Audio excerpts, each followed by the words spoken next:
नमस्कार बच्चों, welcome back to my YouTube channel base of education Mantra. तो प्यारे बच्चों, आज की इस वीडियो में हम बात करने वाले हैं राज्य शैक्षिक अनुसंधान एवं प्रशिक्षण परिषद के द्वारा दी गई एक्टिविटी शीट नंबर 14 यानी कि गतिविधि कार्यपत्रक नंबर 40 जो कि क्लास 6, 7 और 8 के बच्चों के लिए है। और ये जो हमारी वर्कशीट ये 7 मार्च 2022 की है यानी कि 7/3/2022 की है। तो आज की इस वर्कशीट में हम करने क्या वाले हैं, कुछ कहानियों के बारे में पढ़ने वाले हैं जो सिक्किम की लोक कथा है जिसका नाम क्या है, रंगीन मछली और मछुआरा। तो प्यारे बच्चों, इस वर्कशीट को आप अपनी हिंदी की कॉपी में नोट करना। तो चलिए हम शुरू करते हैं अपनी इस वीडियो को पूरा अंत तक जरूर देखें और वीडियो को लाइक और शेयर करना न भूलें। और चैनल पर नए हैं तो चैनल को सब्सक्राइब जरूर करें जिससे कोई भी वीडियो अपलोड की जाए आपके क्लास से संबंधित आपको आसानी से मिल सके। तो चलिए हम शुरू करते हैं। तो आप सभी जानते हैं कि हमारा जो भारत जो देश है विविधताओं में एकता को समाये हुए है, यानी कि अनेकता में एकता, यानी कि भारत की विविधता में एकता का उत्सव मनाने और उसे सुदृढ़ बनाने के लिए देश में एक भारत श्रेष्ठ भारत अभियान चलाया जा रहा है।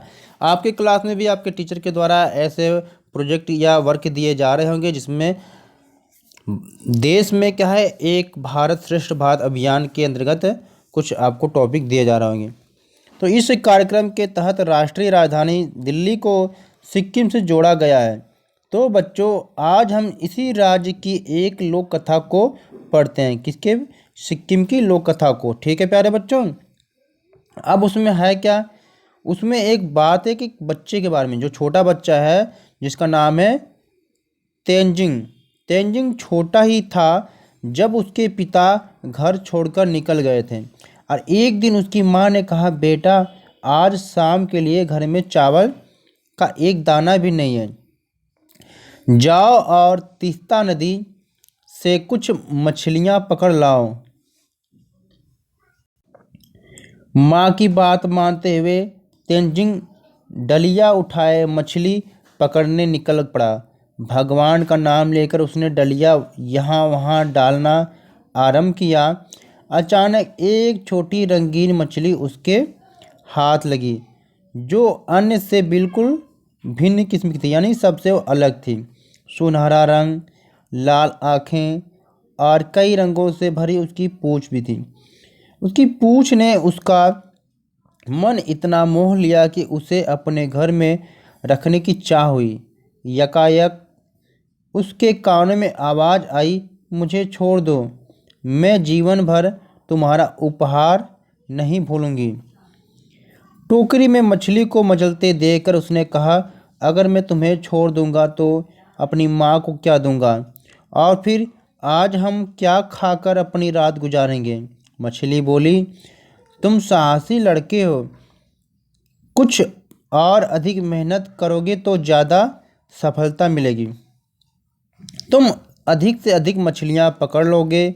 मुझे छोड़ दो मेरे भाई, अगर मैं समय पर घर नहीं लौटी तो मेरे माता पिता बहुत परेशान हो जाएंगे, इसलिए मुझे छोड़ दो।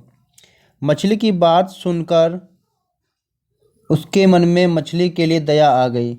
वह सोचने लगा, यदि अपने माँ बाप से बिछड़ने का दुख हुआ तो वह इस पाप का भागीदार होगा। मछली को भी वह दुख न हो जो उसके पिता से बिछुड़ने के कारण उसे हो रहा है, क्योंकि तेंजिंग ने इस बिछड़ने के दुख को बहुत अच्छी तरीके से झेल रहा था। फिर आगे क्या हुआ, यह बात मन में आते ही वह नदी की ओर लौटा और उस सुनहरी रंगीन मछली को नदी में छोड़ दिया। तेंजिंग टोकरी में अन्य प्रकार की मछलियों को लेकर घर लौटा।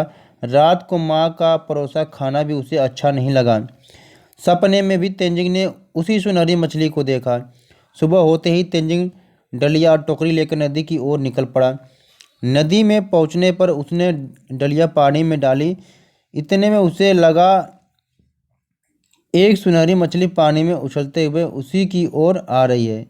उसे एक आवाज़ सुनाई पड़ी, क्यों भाई, तुम्हें शायद पता नहीं, मैं इस नदी के राजा की बेटी हूँ। जब मैंने अपने माता पिता से तुम्हारी कृपा से जीवन दान मिलने की बात कही तो वे बहुत खुश हुए और उन्होंने तुम्हारे लिए एक उपहार भेजा है। तेंजिंग ने उपहार की पोटली लेकर धन्यवाद दिया। घर पहुंचकर माँ को मछली के दिए उपहार की पोटली देकर सारी बात बताई। माँ ने बेटे की बात सुनकर पोटली खोली तो देखा उसमें मोती की सुंदर माला और सुंदर सुंदर सीपिया के हार थे। उपहार को देखकर माँ का मन बहुत प्रसन्न हुआ। माँ कहने लगी, इतने कितने सुंदर हैं ये सब। मछली को हमारा धन्यवाद कहना, लेकिन इतना ध्यान रखना, हम मेहनत कश लोग हैं। हमें मेहनत का ही खाना चाहिए, दूसरों की संपत्ति का लालच नहीं करना चाहिए। उसने माँ की बातों को गांठ बांध लिया। दूसरे दिन तेंजिंग बहुत मन बन ठनकर नदी किनारे आया, जहाँ मछली राजकुमारी अपने माता पिता से उसे मिलवाने के लिए उसका इंतजार कर रही थी। राजकुमारी ने तेंजिंग को कछुए के ऊपर सवार होने को कहा और दोनों जल यात्रा कर मत्स्य लोग पहुँचे। यानी मछली के पालन को मत्स्य पालन कहा जाता है। तो ये मछली लोग ले गई। तो राजा ने अपनी बेटी को जीवन दान के लिए तेंजिंग का आभार व्यक्त किया और तुम्हारे स्वभाव और एहसान से हम बहुत प्रसन्न हैं, इसलिए बोलो तुम हमसे क्या चाहते हो। जब मछली के पिता ने तेंजिंग से कहा तो वहाँ की सुंदरता देखकर तेंजिंग बहुत मोहित हो गया था, इसलिए उसने कहा, मैं ऐसे ही बहुत खुश हूँ। मुझे अपना और अपनी माँ का पेट पालने के लिए मछली पकड़ने आपके इलाके में आना पड़ता है। आप मुझे अपने यहाँ मछली पकड़ने की अनुमति दे तो बड़ी कृपा होगी। तेंजिंग के सरल और संतोषी स्वभाव को देखकर राजा बड़ा खुश हुआ। तुम्हें हमारे इलाके में आकर मछली पकड़ने की इजाज़त देता हूँ। यानी कि उसके पिता ने इजाज़त दे दिया। पर तुम हमारे यहाँ आए हो तो खाली हाथ नहीं जा सकते। जैसे आपके यहाँ कोई मेहमान आता है तो आप उसे खाली हाथ नहीं भेजते हो, इसी प्रकार तो उसने कहा, यह लो हमारी ओर से एक उपहार। उपहार में मिले हीरे मोती लेकर तेंजिंग ने अपने घर लौटने की अनुमति मांगी। दिन भर काम के बोझ में थका हुआ भी एक बार वह राजकुमार से मिलने अवश्य जाता। यानी कि दिन भर थकने के बाद भी वह एक बार राजकुमारी से मिलने जरूर आता। एक दिन राजकुमारी ने कहा, मेरी माँ कहती है मेरा ब्याह होने वाला है, इसलिए अब हमारा मिलना संभव नहीं होगा, पर मैं तुम्हारा एहसान कभी नहीं भूलूंगी। तेंजिंग इस बात को जानकर बहुत उदास हो गया। उसकी आंखों में आंसू उमड़ने लगे। वह भी जानता था कि वह उसी सुनहरी मछली को कभी नहीं भूल पाएगा, पर अब मिलना मुश्किल होगा। यह जानकर वह बहुत दुखी हुआ और उदास होकर घर लौट आया। उस दिन से तेंजिंग ने शपथ ली, मैं किसी भी प्राणी को बेवजह कष्ट नहीं दूंगा।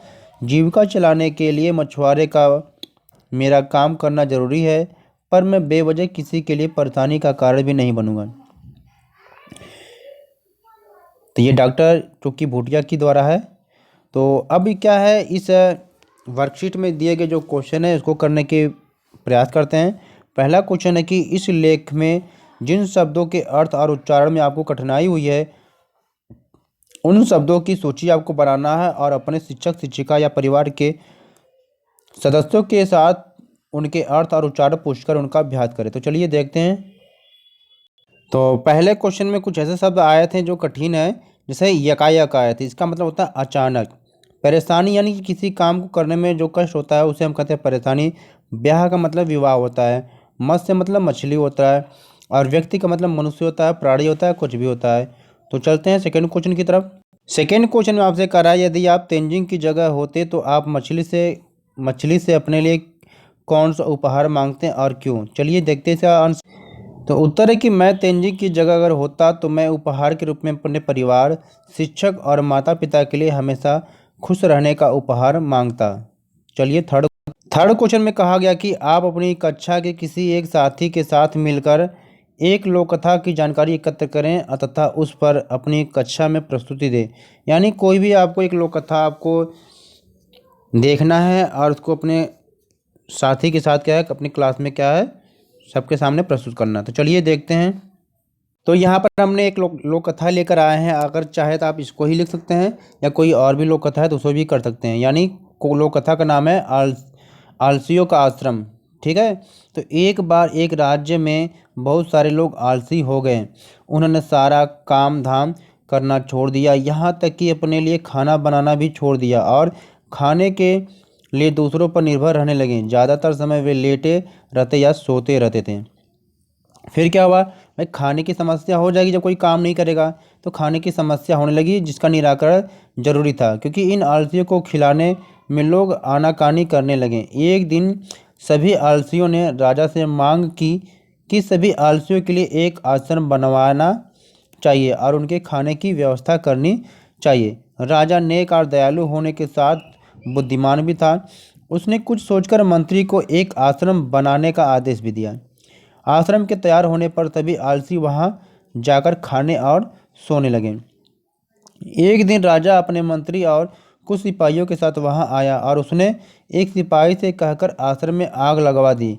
आश्रम को जलता देख आलसियों में भगदड़ मच गई और सभी जान बचाने के लिए आश्रम से दूर भाग गए।